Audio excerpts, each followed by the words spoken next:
자, 누가복음 공부하도록 하겠습니다. 누가복음은 반갑습니다. 정식님 1등 하셨습니다. 1차로 오셨네요. 아이고 뭐 속속들이 들어오시고 계십니다. 우리 옥경님 또 반갑습니다. 루시라고 읽어야 됩니까? 반갑습니다. 여하간 이름 좀 알려주시면 감사하겠네요. 자, 말씀 들어가도록 하겠습니다. 메모 준비하시고요. 우리 케일럼님도 반갑습니다. 누가복음과 사도행전 저자는 같습니다. 전통적으로 그렇게 받아들였고요. 같은 데오빌로라고 하는 로마의 어떤 관원이었을 거라고 생각을 해봅니다. 누군지는 정확하게는 드러나 있지 않고요. 어떤 유력한 로마의 어떤 사람, 그 사람에게 3절에 보니까 이런 말씀이 나옵니다.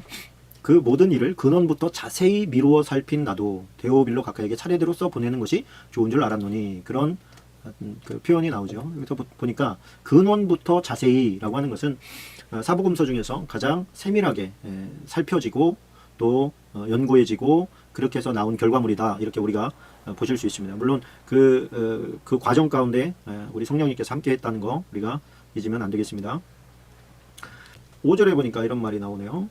아비야 헤롯 유대왕 헤롯 때 아비야 반열에, 여기서 이제 반열이라고 하는 단어가 나옵니다. 이 반열에다가 좀 동그라미 표시를 좀 해놓으면 좋겠는데요. 이 제사장을 코헨이라고 하지 않습니까? 그 24반차로 나뉘어져 가지고 1년에 그 제사장들은 2주간 동안 성전에 들어와서 성전에서 봉사하고 또 섬길 수 있었습니다. 그 1년에 딱 2주만 할 수 있다 보니까 그 성전에서 봉사할 수 있는 그날이 오기를 손꼽아 기다렸다 그래요. 그래서 그날은 아주 그 주간은 자신을 지켜 거룩하게 하고 구별되게 하고, 그 정말 어떻게 하나님의 성전에서 하나님 가까이에서 그들의 어떤 마음의 어떤 표현이라고 할까요? 그 내가 지금 하나님의 집에서 하나님을 서비스하고 있어, 내가 하나님을 섬겨드리고 있어, 이렇게 생각하는 그 생각 자체가 그 제사장들이 가질 수 있는 최고의 특권이지 않습니까? 그러니까 제사장이라고 해서 아무 때나 이렇게 성전에 들락달락 할 수 있었던 그런 게 아니고 1년에 딱 2주 동안만 한 사람, 한 제사장당 들어와서 섬길 수가 있었더라. 오늘 보니까 그 이름은 사가랴라고 하는 사람이 성전 봉사를 하기 위해서 들어온 거예요. 그의 아내는 아론의 자손이래요. 이름은 엘리사벳입니다. 그러니까 아론의 자손, 그 부부가 좀 한쪽으로 치우치기가 쉬운데 부부가 참 한 덩어리로 일심동체의 삶을 살았던 것을 우리가 좀 보게 됩니다. 성전에 와서 봉사하는 것과 또 8절에 보니까 분향하는 거 있잖아요. 분향하는 거. 사가랴가 그 반열의 차례대로 하나님 앞에서 제사장의 직무를 행할세 제사장의 전례를 따라 제비를 뽑아 주의 성전에 들어가 분향했다, 이렇게 기록하고 있습니다. 이 얘기는 뭐냐면 하나님 앞에 성전에 들어가서 분향할 수 있는, 향을 올려드릴 수 있는 그 특권은 그 이제 24반열 가운데서 제사장들이 와서 그들 가운데서 또 제비를 뽑아서 거기에서 성별된 사람만이 들어가서 분향할 수 있었더라. 그러니까 우리가 생각하는 제사장들은 다 이렇게 성전에 들어가서 봉사하고 헌신하고 그러는가 보다, 이게 아니었다는 것이죠. 그러니까 지금 이 사가랴는 특권 중에 더 큰 특권을 지금 얻어서 분향하러 안에 들어갔다가 그 안에서 이제 천사를 만난 겁니다. 그 분향하는 시간에 백성들은 뭐 하고 있어요? 밖에서 기도합니다.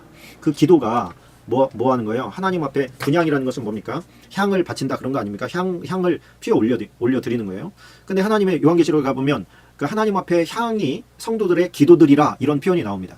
그런데 이게 그 말이 의미하는 게 뭐냐면 그 향과 함께 밖에서 기도하는 사람들의 기도가 상달된다, 이렇게 믿었거든요. 근데 그 믿음대로 그냥 이루어지는 것이죠. 하나님께서 그걸 그냥 받으셨다는 거예요. 그래서 그들의 믿음이, 우리가 그 믿음은 정말 대책 없다, 이런 말씀을 드렸었는데 믿는 대로 되어버리니까 하나님께서 그 믿음을 그냥 인정해 버리는 거예요. 뭐 야곱과 에서가 어떻게 장자권이 바뀔 수가 있어요? 불가능한 거잖아요. 근데 야곱이 대책 없이 장자권도 바뀔 수 있어, 이렇게 믿어버리는 거예요. 그러니까 하나님께서 그 믿음대로 그냥 역사를 해주시는 것이죠. 우리의 믿음이 얼마나 중요한 건지 우리가 알 수가 있습니다. 이 믿음은 자기 확신보다 더 강력한 고백인 거죠.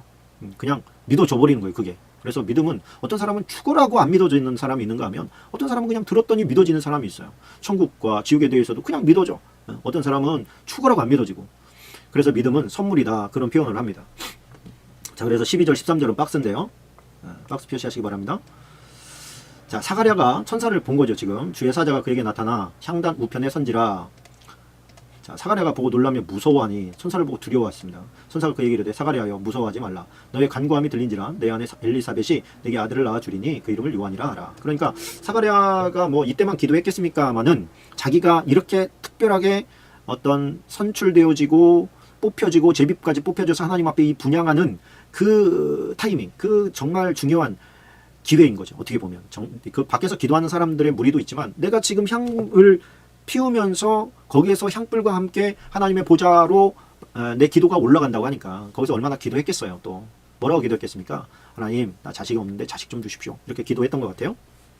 그래서 네가 기도한 거 기억한다. 그래서 네 간구함이 들려서 네 아내 엘리사벳이 내게 아들을 낳아줄 거다. 근데 그 이름은 요한이라고 해라. 그렇게 아주 장면까지 해서 줍니다. 요한의 뜻은 동그라미 쳐놓고 요한의 뜻은 뭐예요? 여호와의 사랑받는 자, 여호와의 사랑하는 자 그런 뜻입니다. 그리고서 그에게 이제 나실인의 구별된 삶을 살 것을 요구하십니다. 포도주나 독한 술을 마시지 않으면 모태로부터 성령의 충만함을 받아서 이스라엘 자손을 곧 그들의 하나님께로 많이 돌아오게 하겠습니다. 세례 요한이 한 게 뭐죠? 하나님께로 많이 돌아오게 했던 것이죠. 자, 그러니까 여기에 보면 엘리야의 심령과 능력으로 주 앞에 먼저 와서 아버지의 마음을 자식에게 거스르는 자의 의인을 슬기에 돌아오게 하고 주를 위하여 세운 백성을 준비하리라 그랬습니다. 그러니까 정확하게 하면 그 말라기에서 엘리야가 먼저 와야 되리라 라고 하는 그 예언, 그 예언에 대해서 예수님께서 엘리야가 먼저 왔다 너네가 기쁘게 받을진데 그가 바로 세례 요한이다 이렇게 얘기하시는 장면이 나오지 않습니까? 그러니까 우리가 생각할 때는 그 하늘로 올라간 그 엘리야 그가 그대로 이제 내려와서 엘리야의 형상을 가지고 내려온 줄로 그렇게 생각을 했었는데 그것이 아니라 엘리야의 심령을 가진 자 그리고 능력을 행할 수 있는 그런 자가 오는 것. 그러니까 엘리야가 온 게 아니라 엘리야의 심령을 가지고 있는 자가 온 것이다. 우리는 그렇게 이해하면 되겠습니다. 자, 35절 박스입니다. 35절. 자, 선사가 대답하여 이르되 성령이 내게 임하시고 지극히 높으신 이의 능력이 너를 덮으시리니 이러므로 나실 바 거룩한 이는 하나님의 아들이라 일컬어지리라.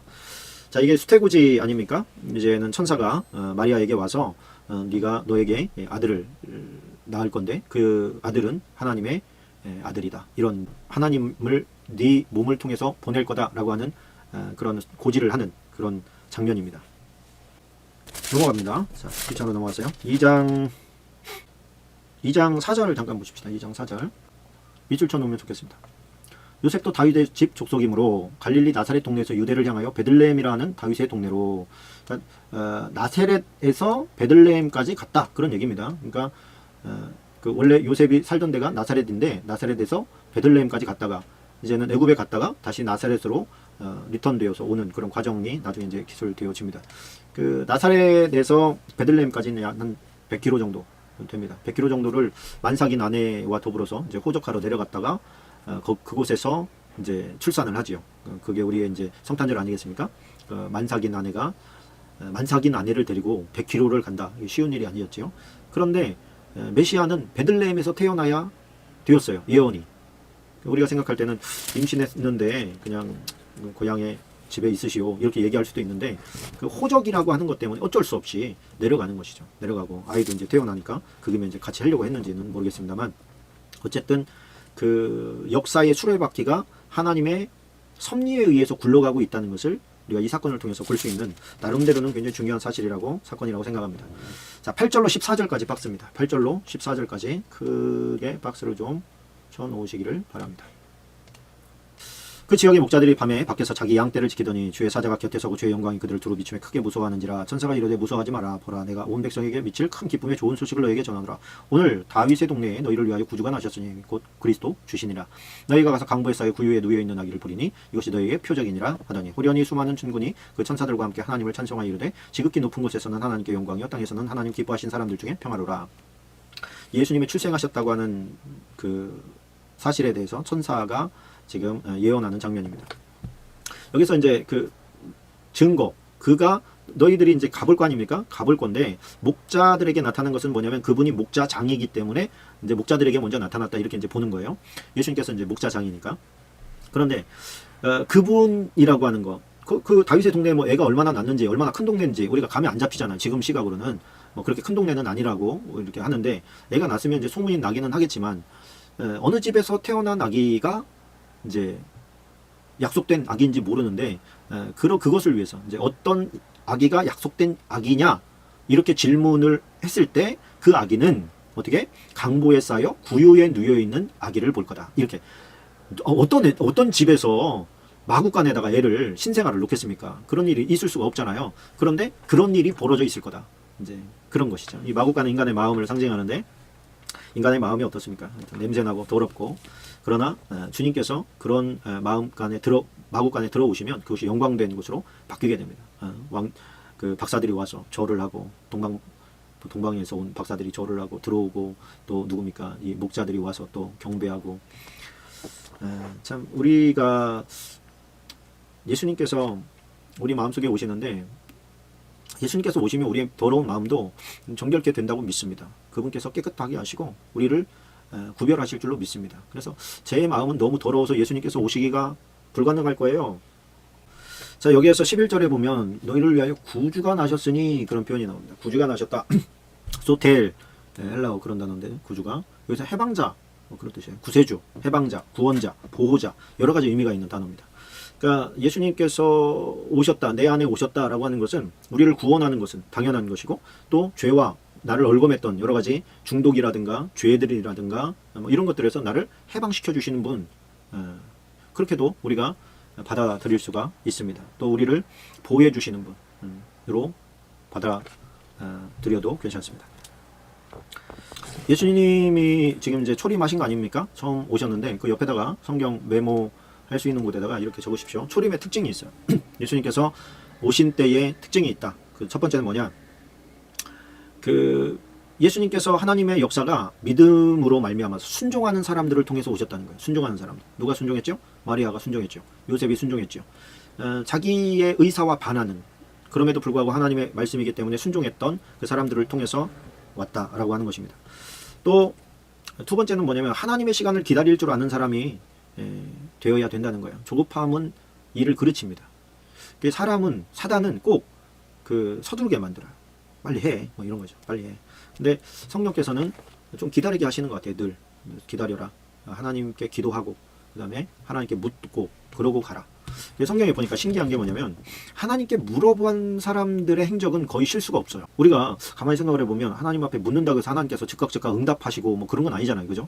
그럼에도 불구하고 때로는 하나님의 음성이 못 듣고 응답이 없다 할지라도 기도하고 가는 길은 별로 실패가 없다는 걸 우리가 알아야 된다는 거예요.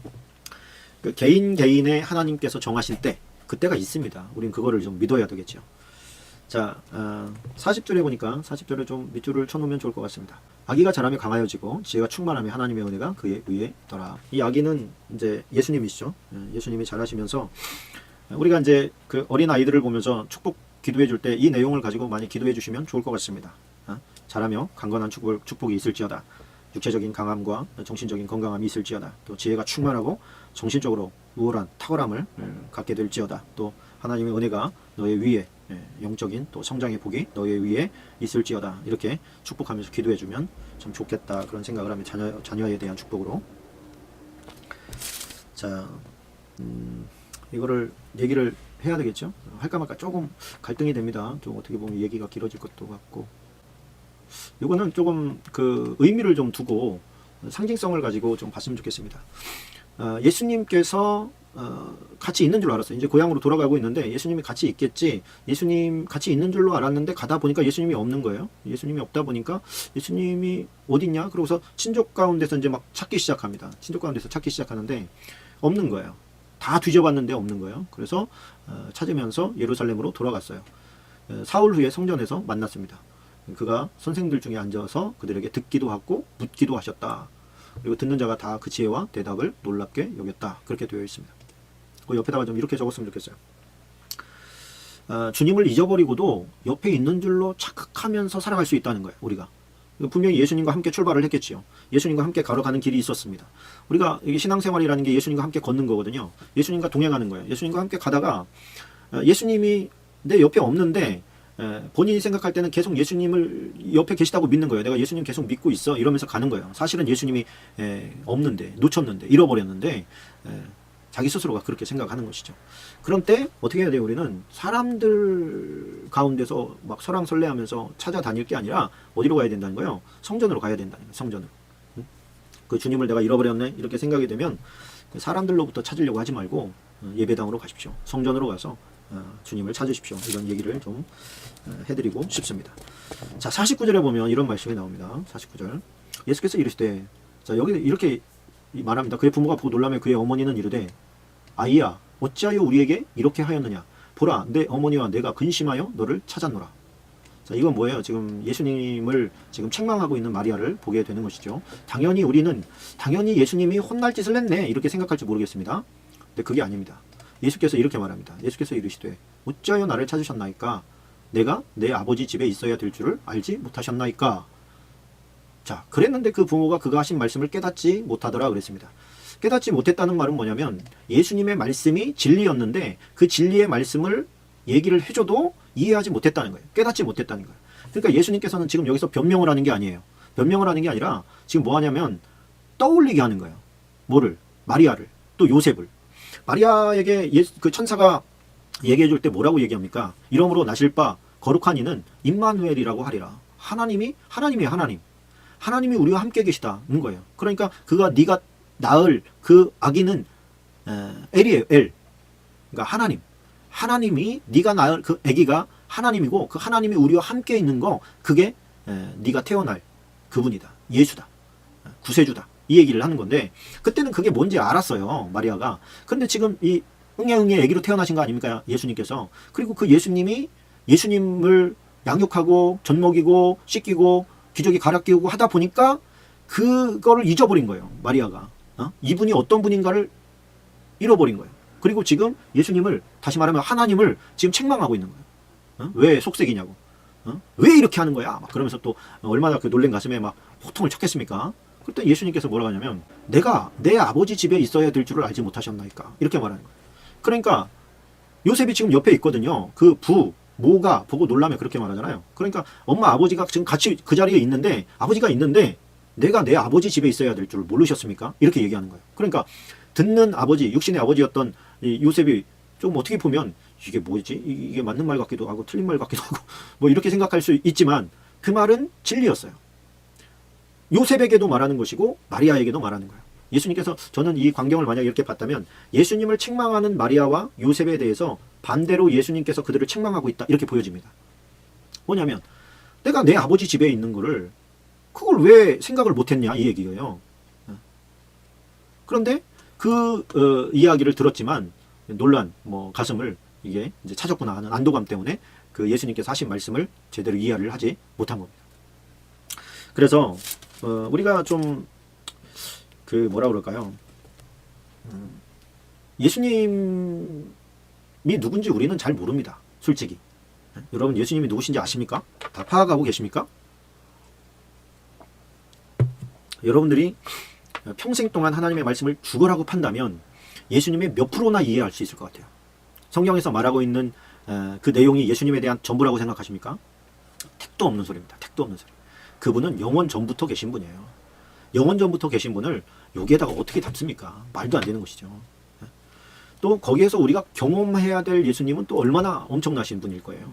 근데 우리가 조금 아는 거 가지고 막 예수님 다 아는 것처럼 그렇게 착각하면 안 될 것입니다. 자, 3장으로 넘어갑니다. 3장 16절 17절 박스입니다. 3장 16절 17절 심판에 대한 메시지죠. 요한이 모든 사람에게 대답하여 이르되 나는 물론 너희에게 세례를 베풀거니와 나보다 능력이 많으신 이가 오시나니 나는 그의 신발끈을 풀기도 감당하지 못하겠노라. 그는 성령과 불로 너희에게 세례를 베푸실 것이요 손에 키를 들고 자기의 타작마당을 정하게 하사 알고 공부와 곡간에 드리고 죽정이 꺼지지 않는 불에 태우시리라. 자, 그러면서 21절 22절도 박스입니다. 21절 22절 예수님께서 세례를 받으시고 또 기도하실 때 하늘이 열리며 성령이 비둘 같은 형체로 그의 위에 강림하시더니 하늘로부터 소리가 나서 나기를 너는 내 사랑하는 아들이라 내가 너를 기뻐하노라 하시니라. 이런 음성을 듣습니다.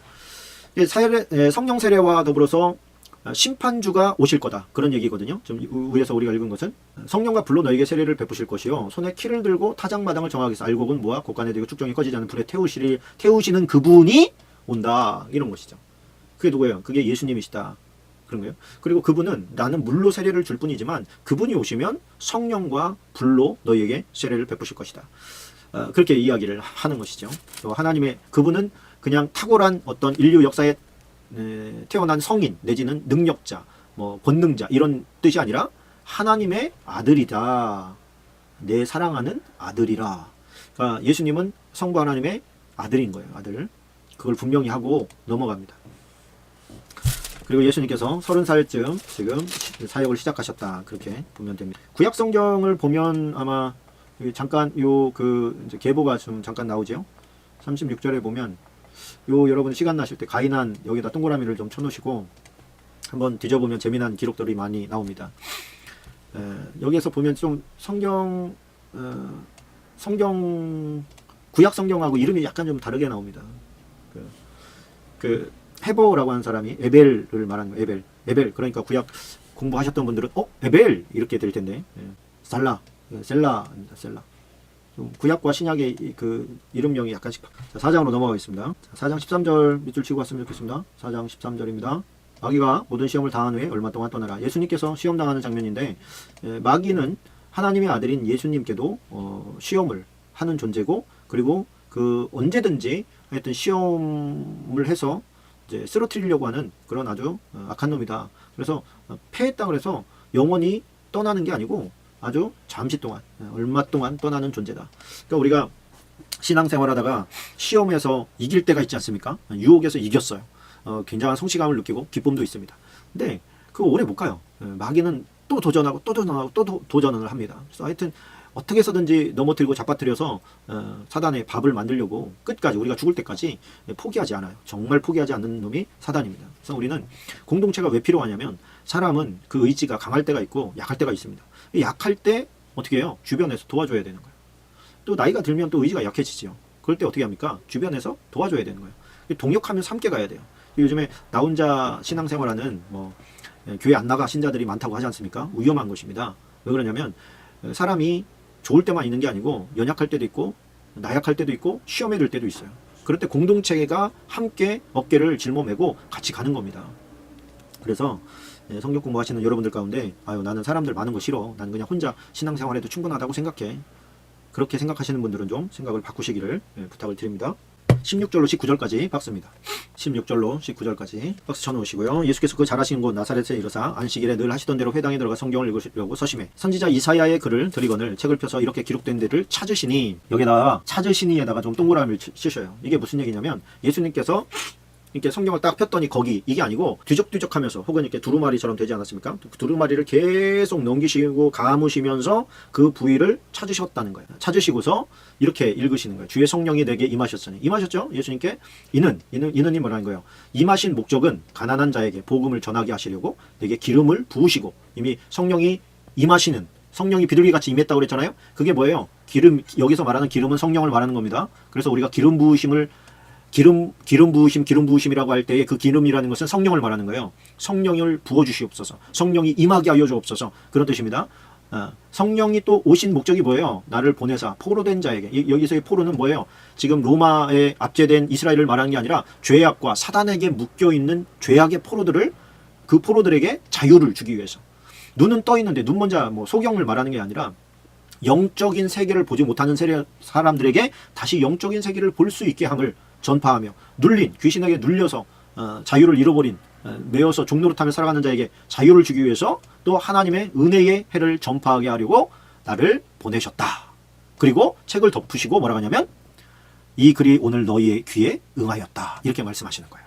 이 응했다는 게 뭐예요? 그것이 오늘 이루어졌다. 그런 것입니다. 이루어졌다.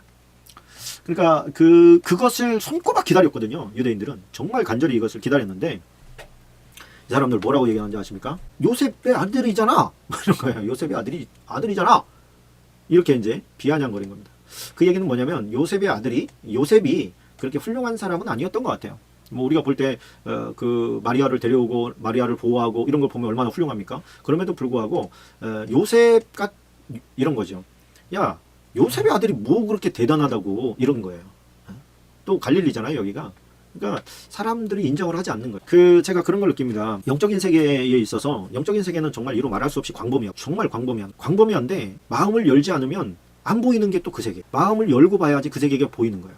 예수님께서 얼마나 영적인 이야기를 많이 하셨고 들려주셨고 또 행하셨습니까? 그럼에도 불구하고 귀를 다 떠버려, 눈을 닫아버리면 안 보이고 안 들리는 게 또 영적인 세계예요. 그러면 어떻게 해야 합니까? 이 예수님께서 그 묶인 자들을 풀어주고 이 사명을 지금 성령님과 함께 사역을 해나가는 크리스천들에게 부여한 거 아닙니까? 너희는 가서 모든 족속으로 제자를 삼아 아버지와 아들과 성령의 이름으로 세례를 주고. 자, 이게 뭐예요? 이 행위 자체, 아버지와 아들과 성령의 이름으로 세례를 준다는 것 자체가 바로 이 행위예요. 포로된 자, 사단에게 포로됐고 지금 영적인 눈을 뜨지 못하는 자, 또 눌린 자, 사단에게 눌리고 귀신에게 눌려가지고 마음 편하게 살지 못하고 맨날 마음 졸이면서 두려워하면서 걱정하면서 살아가는 그런 존재들에게 평안을, 또 하나님의 은혜의 해를 전하라고 우리를 부르셨습니다. 저와 여러분들이 어떤 영적인 것을 인정하고 눈을 뜨고 마음껏 환영해야 돼요. 성령님을 환영하고요. 또 성령님 나를 통해서 하나님 마음껏 쓰십시오. 내가 쓰임받기를 원합니다. 라고 고백할 때 그 일이 여러분에게 그대로 이루어질 줄로 믿습니다. 영적인 장님에서 벗어나게 하여 주옵소서. 윤환희님 소원대로 될 줄로 믿습니다. 자, 뒤로 넘어갑니다. 5장으로 넘어가겠습니다.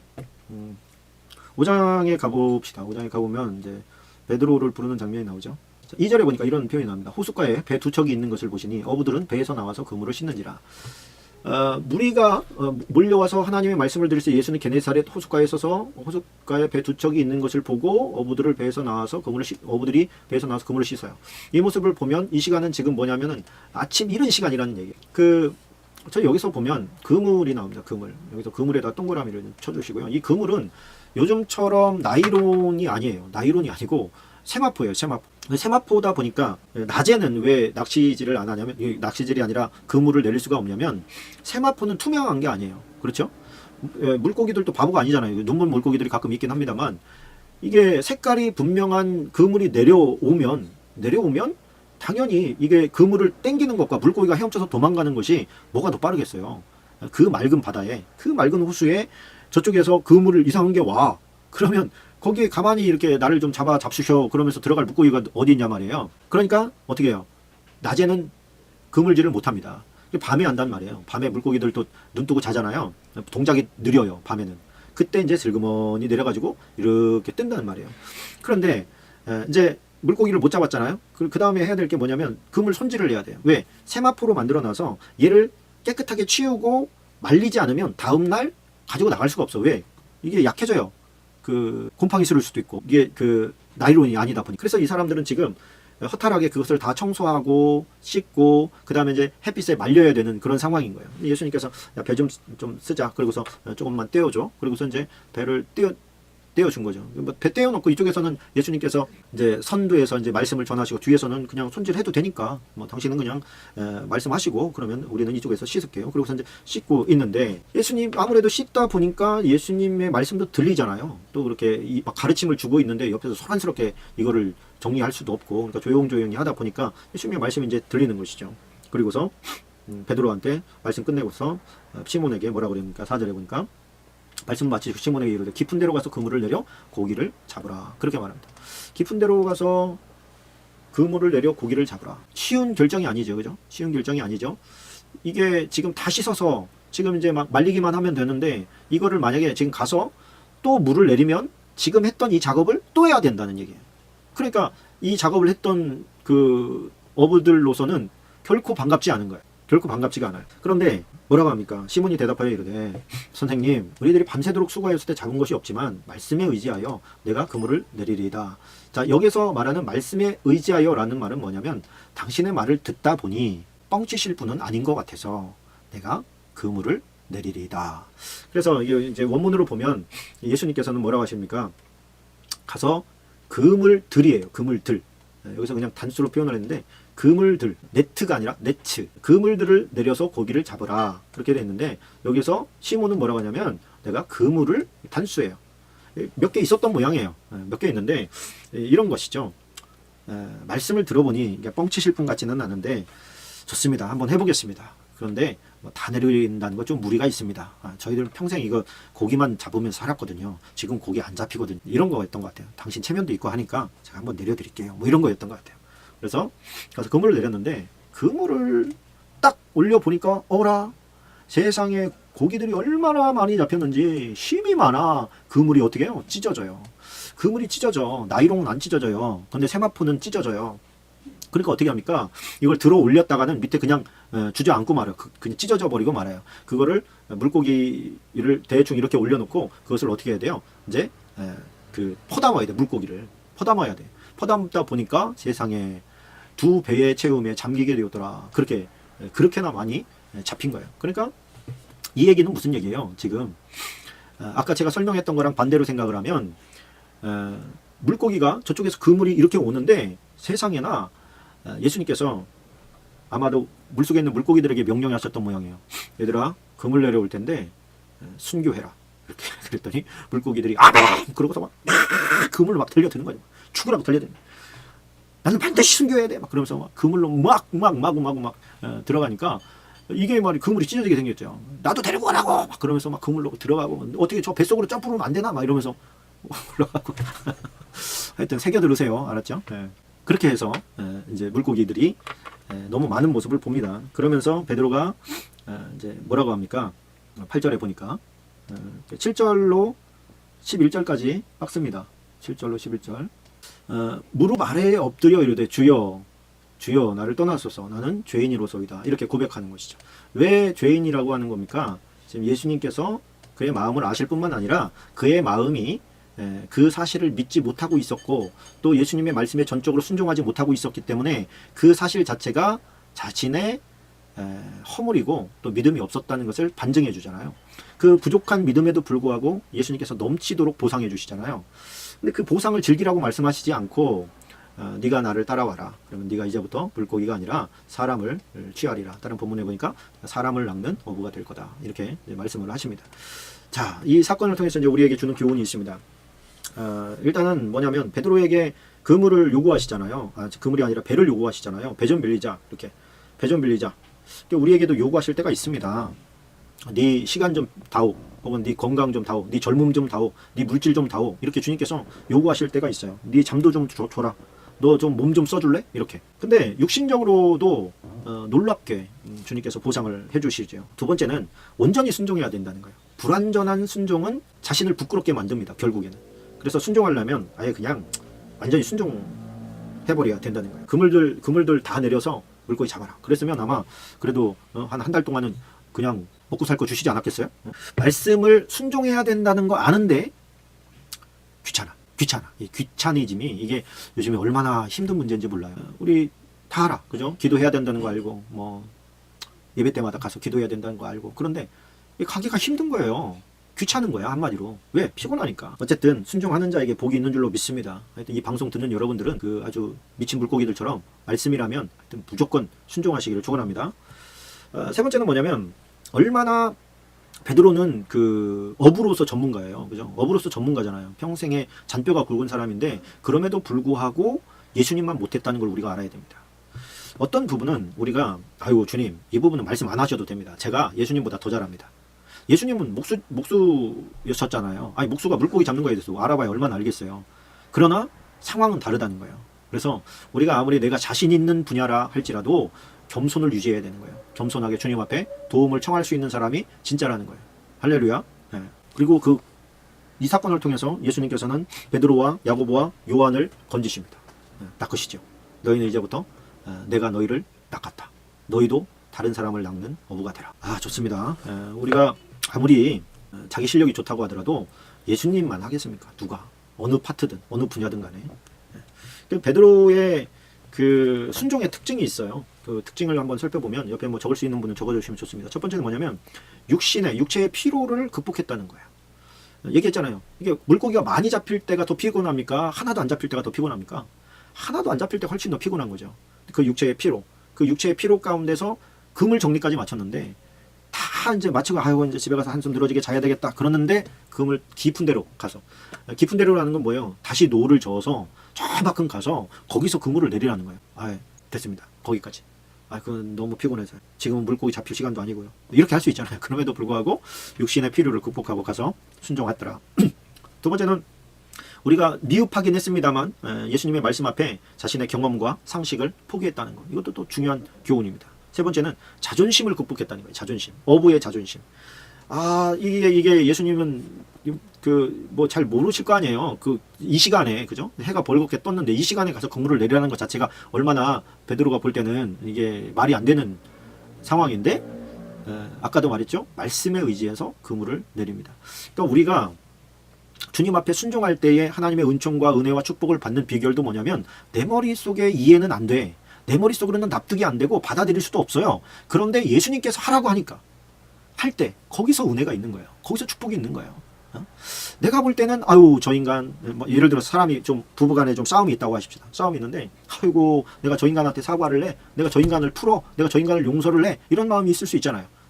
뭐 하나 써먹을 데가 없다. 막 이런 생각도 들고. 근데 예수님 말씀은 어떻습니까? 말씀을 보는데 원수를 사랑하라.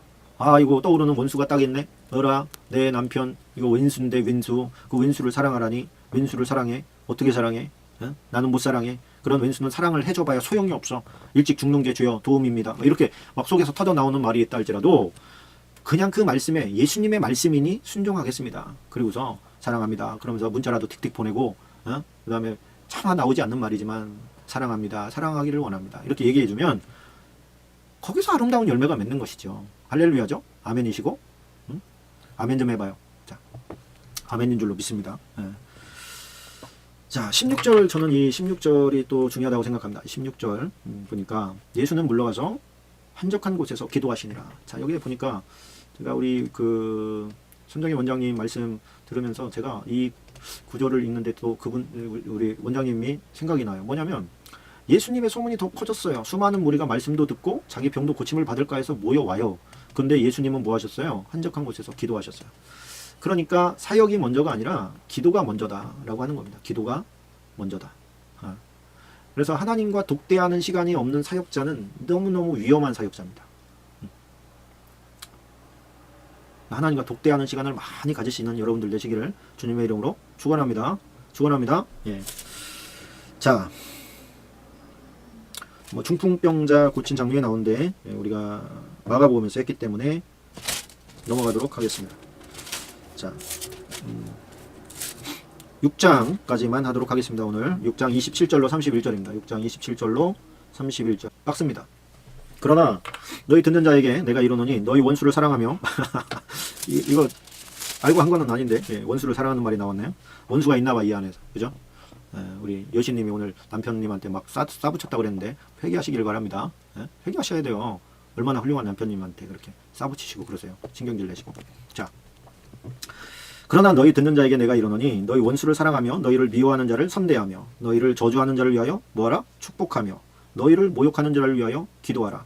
너희 이 뺨을 치는 자에게 저 뺨도 돌려대며 내 겉옷을 빼앗는 자에게 속옷도 거절하지 말라. 내가 구하는 자에게 주며 내 것을 가져가는 자에게 다시 달라 하지 말며 남에게 대접을 받고자 하는 대로 너희도 남을 대접하라. 거기 바로 앞서서 이런 말씀이 있어요. 26절도 하나 이렇게 좀 밑줄을 쳐주면 좋은데 모든 사람이 너희를 칭찬하면 화가 있도다. 모든 사람이 너희를 칭찬하면 화가 있도다. 그들의 조상들이 거짓 선지자들의 이와 같이 하였느니라 그랬습니다. 그러면서 뒤에 붙인 말이 이제 우리가 지금 박스 친 장면이에요. 그러니까 사람들이 다 좋아하는 사람, 칭찬하는 사람, 그 배경에는 뭐가 있냐면 사람들이 듣기 좋은 말만 해서 칭찬을 들을 수도 있고 영예를 얻을 수도 있지만 하나님께서 분노하실 수 있다는 거예요. 하나님이 기뻐하시는 말씀, 하나님께서 원하시는 그런 말. 하나님께서 어떤 때는 내 백성을 위로하라 는 말씀도 주시지만 어떤 때는 심판을 선고하기도 하시고 성경에 그 비율적으로 봤을 때 심판을 선포하시고 책망하시고 그 혼내실 때 그때가 양쪽으로 훨씬 더 많습니다. 근데 이 현대교회에는 이 문제가 너무 많은 거예요. 어떤 문제가 많냐면 성도들을 혼내지를 않아. 혼내지를 않아요. 그러면 혼내지 않아도 알아서 다 잘 하느냐? 잘하는 사람도 있지요. 그런데 약해 빠졌어요. 혼내잖아요. 요즘에 교회를 옮긴다 그래. 목사님이 나를 깐다 그래. 정말 답이 안 나오는 것이죠. 그러면 성도들이 가짜 목사를 배양시키는 게 아닌가 이런 생각도 들어요. 어떤 때는 그 선지자적인 사명을 감당을 해야 되는데 축복받고 싶은 말만 듣기를 원하는 거예요. 어떻게 정말 우리가 하나님 앞에서 축복받을 짓만 하면서 삽니까? 책망받고 혼나고 이런 그런 게 많잖아요. 그런데도 어떻게 계속해서 위로만 듣기를 원하고 좋은 말만 듣기를 원하고 축복된 말만 듣기를 원하냔 말이에요. 이게 도덕 신부 아닙니까?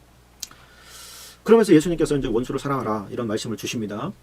이게 어떻게 보면은 율법을 넘어선 율법을 포함한 더 큰 하나님의 어떤 요구 뜻이라고 할 수가 있습니다. 그 원수를 사랑하며 너희를 미워하는 자를 선대하며 이 얘기는 무슨 얘기냐면 이런 얘기와 같다고 봐요. 너희 힘으로는 안 돼 이런 거. 너희 힘으로는 못하는 거 알지? 너네 어떻게 그걸 해낼래? 그런 것이죠.